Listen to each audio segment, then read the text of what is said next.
ஒரு குருவி வந்து பறந்து வந்து வாழைமரத்துக்கிட்ட கேட்குமா, வாழைமரனே எனக்கு உதவி செய்தியா, எனக்கு ரொம்ப குளிருது அப்படின்னு சொல்லுமா. நான் தரமாட்டேன், நானே லேசுதான் அப்படின்னு சொல்லுமா. அது பலாமரத்துக்கிட்ட போய் கேட்குமா, எனக்கு ரொம்ப குளிருது இடம் தரியா அப்படின்னு கேட்குமா. நான் தந்தா நீ என்னோட பழசெல்லாம் சாப்பிடுவ அப்படின்னு சொல்லுமா.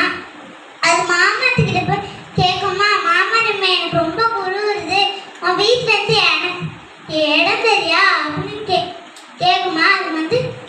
அது சொல்லுமா, நான் உனக்கு இடம் தந்தேன்னா என் பழத்தை எல்லாம் நீ சாப்பிடுவ அப்படின்னு சொல்லுமா.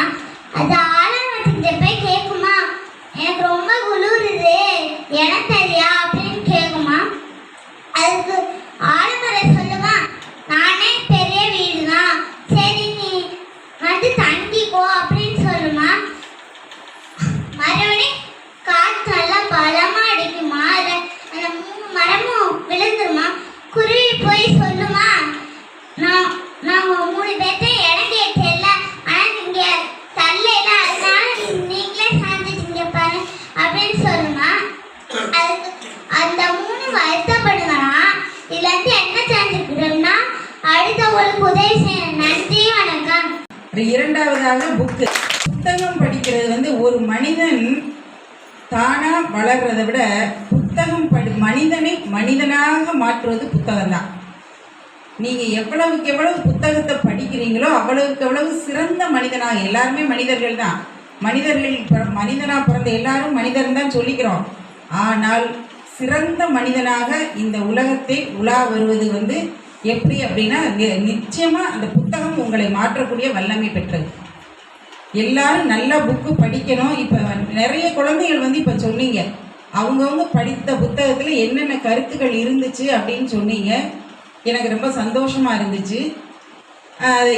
இப்போ எல்லா குழந்தைகளுக்கும் கையில் இது வந்து நமக்கு முன்னாடி இருந்த collector Madhusudan sir Reddy sir சொன்னது வந்து ஒவ்வொரு குழந்தை கையிலையும் கண்டிப்பாக ஒரு புக்காவது இருக்கணும். ரொம்ப ரிமோட் வில்லேஜஸ்க்கு போங்க, அங்கே இருக்கிற ஸ்கூல் ஸ்டூடெண்ட்ஸ்க்கு கொடுங்க. ஏன்னா அவங்க தான் வந்து, நான் இப்போ சிங்கம்நரியில் வேலை பார்த்தப்ப மலைக்கு அந்த பக்கம்லாம் இருப்பாங்க. நம்ம சிவகங்கை மாவட்டத்துக்குள்ள வாராப்பூர், அந்த தர்மபட்டி, கொண்டம்பாளையம், அது ரொம்ப ரிமோட் ஏரியா. ஆசிரியர்கள், உங்களுடைய ஆசிரியர்கள் உங்களுக்கு இந்த கல்வி புத்தகத்தில் உள்ள பாடங்களை தவிர வெளியில் ப்ராக்டிக்கல் நாலேஜ், என இந்த சார் இப்போ காமிச்ச புக்கில் பார்த்தேன். உங்களுக்கு அந்த, எனக்கு இத்தனை வயசு ஆக போகுது, நானும் இப்போ ரிட்டையர் ஆக போகிறேன், ஆனால் இது வரைக்கும் கூட ஒரு நாள் கூட அந்த நிழல் விழாத அந்த நாளை நான் நின்று டெஸ்ட் பண்ணி பார்த்ததில்லை. நீங்கள் நிறைய ஃபோட்டோஸ் இருக்குது, அந்த நிழல் 0 ஷேடோ டே அப்படின்னு சொல்லிட்டு நீங்கள் நிறைய ஃபோட்டோஸ்லாம் எடுத்து வச்சுருக்கீங்க. அந்த நாள் வந்து எனக்கு இத்தனை வயசில் நான் இது வரைக்கும் டெஸ்ட் பண்ணி பார்த்ததில்லை. உங்களுக்கு இப்படி ஒவ்வொரு களப்பயிற்சியாக உங்களுக்கு கொடுக்குறாங்க. நீங்கள் வந்து ஒரு சிறந்த பள்ளியில் சிறந்த ஆசிரியர்களிடம் நீங்கள் கல்வி கற்றுக்கொண்டுள்ளீர்கள். நிச்சயமாக வாழ்க்கையில் நீங்கள் பெரிய ஆளாக வருவீங்க, மிக உயர்ந்த இடத்தை அடைவீர்கள் என்ற நம்பிக்கை எனக்கு முழு மனதாக உண்டு. சேர்மன் மாணிக்க வாசகம் நடுநிலைப்பள்ளியில் 6ஆம் வகுப்பு படிக்கிறேன். மேம் பேர் வந்து சாந்தின்னு சொல்லியிருந்தாங்க. மேம் சொல்லியிருந்தா ஒரு மரத்தை வெட்டுறது வந்து ஒரு மனிதனை வெட்டுறதுக்கு சமம் அப்படின்னு சொல்லியிருந்தாங்க. அதுக்கப்புறம் மேம் சொல்லியிருந்தாங்க, இப்போ வந்து மரக்கண்டுகள் அதோட அருமையெல்லாம் பற்றி தெரிஞ்சுக்கணும் அப்படின்னு சொல்லியிருந்தாங்க. அதுக்கப்புறம் மேம் சொல்லியிருந்தா, மேம் வந்து கடந்த 6 ஆண்டுகளாக வந்து 5, 8 இந்த மாதிரி அந்த மாதிரி இருக்கிற ஸ்கூல்லலாம் போய் மரக்கண்டுகள் வந்து தொடர்ந்து மரக்கண்டுகளும் புத்தகங்களும் கொடுத்துக்கிட்டு இருக்கேன்னு சொல்லியிருந்தாங்க.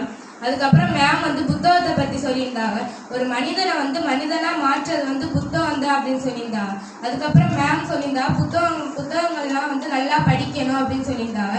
ஒவ்வொரு மாணவர் கையிலையும் ஒரு புத்தகம் மாதிரி இருக்கணும் அப்படின்னு சொல்லியிருந்தாங்க. அதுக்கப்புறம் மேம் வந்து மகாபாரதத்துலேருந்து ஒரு கதைலாம் வந்து எடுத்துக்காட்டாக சொல்லியிருந்தாங்க. அதில் வந்து எங்களுக்கு வந்து ரொம்ப பிடிச்சிருந்துச்சு. மேம் வந்து அதுக்கு வந்து நன்றி சொல்லிக்கிறேன். நன்றி.